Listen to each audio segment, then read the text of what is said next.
Hey there, Gemini Sun, Gemini Moon, Gemini Rising. It's Maggie. Welcome to Moonlit Waters. I'm really happy you stopped by. We're going to have a little chat here about the week ahead, November 22nd through the 28th. It's kind of like the kickoff for the holiday season, right? In the United States, we have Thanksgiving on Thursday, Black Friday, holiday shopping madness, ridiculousness is happening on Friday.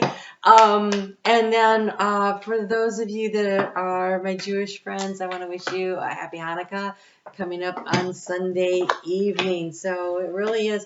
This card, okay, I don't know how many cards, how many have I done? 1, 2, 3, 4, 5. You are the sixth sign, and I swear this is at least the third, possibly the fourth time this card has come out. Gentle moderation. It is a big deal this week. It is a big deal. We start off with some super sweet energy at the beginning of the week with the moon in Cancer. And on Tuesday, we actually have a grand water trine where the moon, which is at home in Cancer, is going to be having a conversation with Neptune in Pisces, where it's at home, about hopes and dreams and goals and what do we really want.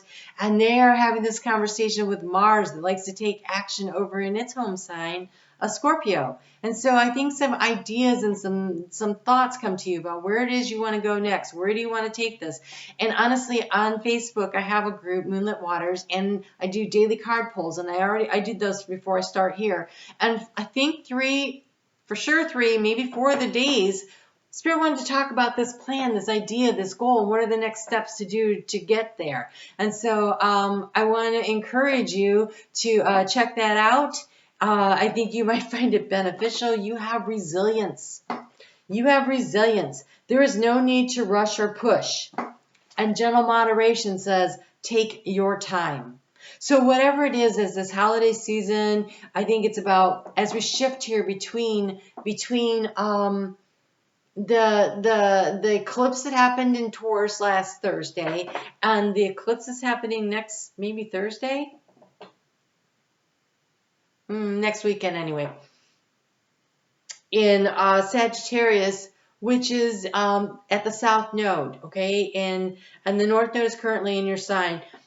There is a shift, there is a change as the North Node moves out of your sign and into Taurus, and we are at that changing directions. It's like that was like coming to a full stop, and now we're just shifting directions and getting ready to move again. So you got to bring a car to a full stop before you change, direction. So you drop the transmission. And I feel like we're right there making that shift, making that turn right now.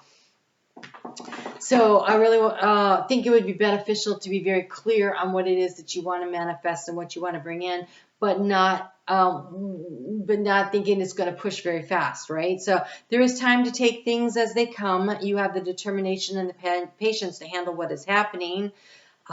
Pressure from yourself or others can be released by renegotiating what you're trying to accomplish.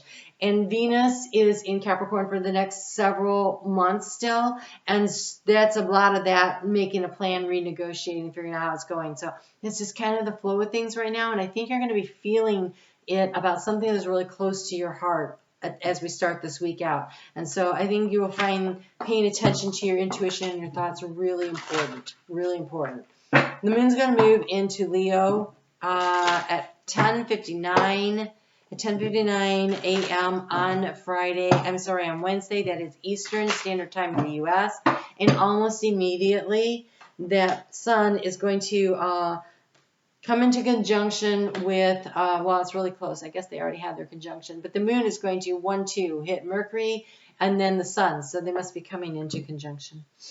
Okay, so the Mercury and the sun, Mercury ruling your sign, it's about what is you're curious about, what do you want to know more about, what is your truth, and the sun and the moon are both going to be shining on it, working with it, bringing these things forward. So facts, information, whatever it is that you need for next steps. So really tuning in and paying attention this week will be really helpful.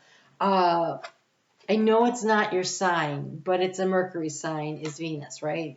Is Virgo. You're both ruled by Mercury. I never say stuff like this, but I really think everybody needs to watch the December Virgo reading. It was a manifestation 101, step by step by step. I think you could find it really helpful since this is all they seem to be talking about here. So you have here the energy with that opportunity, with that moon in Leo, to really focus on next steps. Next steps. That being said, oh, and how you communicate, right? That's your third house of communication. Third house of communication becomes really important because on Thursday, that moon is going to oppose Saturn in Aquarius. And so what is important for the individual will be opposing what is important for the collective, and where are the boundaries? Where are the safe, healthy boundaries, and how do we negotiate that situation? And they're in a grand T-square with Uranus in Taurus. I brought my plants in, and apparently I brought a bunch of bugs with me, and they keep flying around my face. It's very annoying.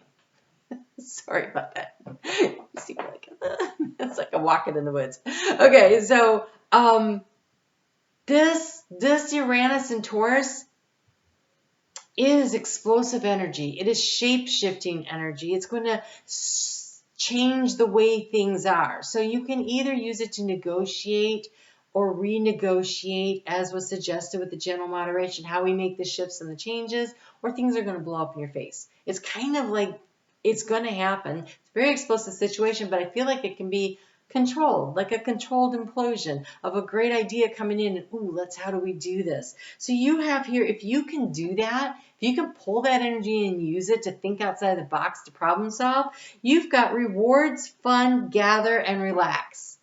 This is the best grouping of cards I've seen yet. Like I said, I'm on the 6th sign because we have some really tense energy over the weekend, but you look like you're going to negotiate it fairly well. So we have the orange dragon, the eggplant dragon, the banana dragon, which is definitely about gathering with friends and family, and we have the tea dragon, which is relax and have fun with it. And so you have a lot of opportunity to really enjoy this weekend if you don't push too hard your ideas, if you don't but I feel like there's also a need to be paying attention because I feel like somebody's going to say something that's really helpful. I feel like helpful information is going to come in if you're paying attention. And on Friday, when you're out and about, try to be as kind as possible because people are going to be a little tense. A lot of people have been triggered over the weekend from this energy. And it looks like you're going to be okay. So stay in that energy of, your bright, fun, charismatic self and just keep having fun with it.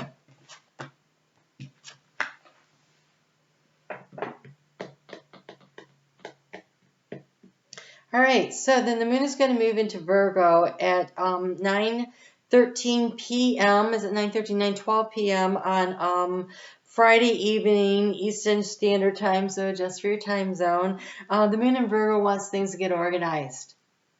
It really does. You're going to feel the need, and you have space clearance. And I'm trying to decide. This could be physically clearing space in your immediate environment, maybe so you can bring home the tree or whatever it is you're doing, right? Or it could be space clearance in your mind to allow space to have new ideas come in. It could be space clearance in relationships so that you have room to grow yourself and allow others to do the same. So, the appearance of this card is a serious sign that space clearance is immediately needed. Environmental space or personal space or both could be affected. And I really do think it feels that for some it's one thing and for others it's the other. But there are some of you where it's literally both. I'm really feeling that energy strong. So space clearance doesn't have to be backing up, the 40-yard container and just shoving everything into it. That doesn't feel like gentle moderation. It's more of renegotiating the situation in order to create some space around you. That's what it feels like. So try to have fun and relax and enjoy yourself.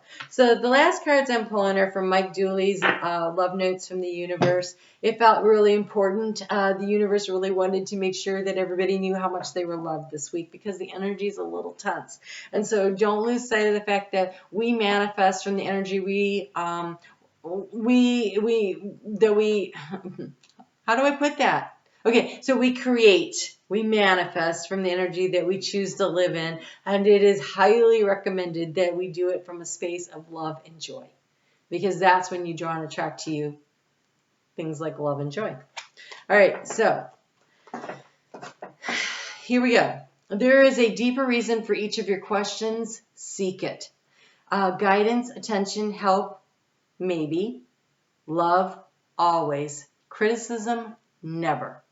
The question was, what to give others, if anything at all. Isn't it fun being you? Love the universe. So again, what should you give others? Guidance, attention, and help, maybe. Love, always. Criticism, never. This is really a week where it's going to be really important to remain as non-judgmental as possible. This is a thing that you should do anyway, but I think that it'll be a lot of triggering things that are going to make it more challenging this week. It says, you needn't worry. That bug, oh my gosh. There is no one in your life who hasn't always loved you. They're all just learning how to show it, you big sillies. The universe. They keep telling me to say this. Okay, we are created from love, which makes us love. That's all we all are. Every single one of us, we're nothing but love, having a human experience. Okay, so space clearance, right? Physical or personal. I think for a lot of you, there's a lot of personal space clearance because we have create space for new loves. When a thing hurts your eyes, stop looking at it. When it hurts your ears, stop listening to it. When it hurts your heart, stop justifying it. I love you so much, the universe. If it does not bring joy and happiness, then it's not the right energy to be in. That is the barometer. Does it bring joy and happiness? Great. That's where you're supposed to be. Anything that does not make you feel that way, doesn't make you feel light and bouncy and joy-filled, it's time to renegotiate your expectations and maybe make some changes in your life. Do a little space clearance. All right? Remember, life's supposed to be fun. All right, you guys, take good care of yourselves. And like I said, you can come over, check out what's going on over on Facebook. We'd love to have you over there. Take really good care. Love yourselves and don't settle. Don't settle for situations that don't make you feel love and don't make you feel joy and happiness. Okay? You guys take good care. I'll talk to you soon.